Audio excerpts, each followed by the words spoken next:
বন্ধুরা, আজকে বৃহস্পতিবার, তাই আজকে গুরু পূর্ণিমা।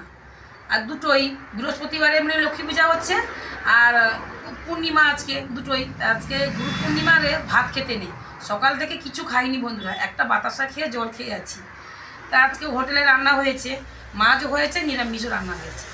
তাই আমার তো আজকে ভাত খাওয়া নিষেধ, তাই আমি সাবুটা খাচ্ছি। বন্ধুরা, কার কার সাবু খেতে ভালোবাসো সাবু খেতে কমেন্টে জানাবো। আজকে সাবুটা নিয়ে এসেছি, দেখো বড় বড় দানা সাবু।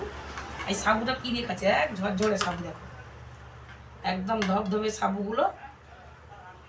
আমি নিলাম সাবু, এতে আছে খিরাকুচি, এতে আছে কলা। আজকে কী দিয়ে সাবুটা খাচ্ছি তোমাদের সঙ্গে শেয়ার করছি। বন্ধুরা, এটা আছে মাখা, এখানে আছে ছোলা ভিজানো, এখানে আছে বাতাসা, আর আছে সবার শেষে কলা। বন্ধুরা, কলা না হলে সাবু, আরও নারকেল কুড়া হলে দারুণ লাগে। নারকেল কুড়া দিয়ে সাবু খেতে হেভি লাগে। ভাত না খেলে চলবে, সে সাবুটা দিয়ে পেট ভরে যাবে। কিন্তু নারকেল কুড়া তো পাওয়া যায় না, মানে নারকেল তো এত সমস্যা, নারকেলের সমস্যাটা একটু বেশি। বাজারে কলা এসব পাওয়া যাবে, কিন্তু নারকেলের প্রচুর দাম। বিশেষ করে আজকে পূর্ণিমা, আজকে আরও দাম বেশি। তাই আমি সবগুলো নিয়ে নিয়েছি, একটু লবণ দিচ্ছি। ভোগ মানে অনেকক্ষণ থেকে তো খিদে লাগেছে, কিন্তু ভাত তো খেতে পারবো না, দোকানে কাস্টমার আছে, খাওয়া যাবে না।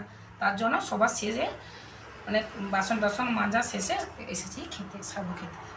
দেখুন বন্ধুরা, এখানে কত কিছু নিয়েছি: শসা, কলা, কাঁচা ছোলা, বাতাসা, মাখা, আর এখানে আছে সাবু, আর সবার শেষে আছে লবণ দিয়ে ভালো করে মাখিয়ে নিচ্ছি।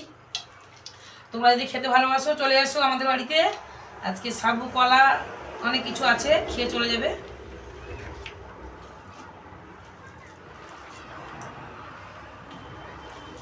আজকে ভাত খেতে নেই, অনেকে খায়, কিন্তু আমরা কখনো ভাত খাই না, আমরা এইরকম খেয়ে থাকি।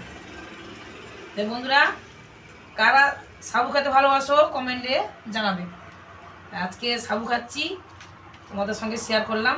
তোমরা কি খাচ্ছ কমেন্টে জানাবেন কিন্তু বন্ধুরা।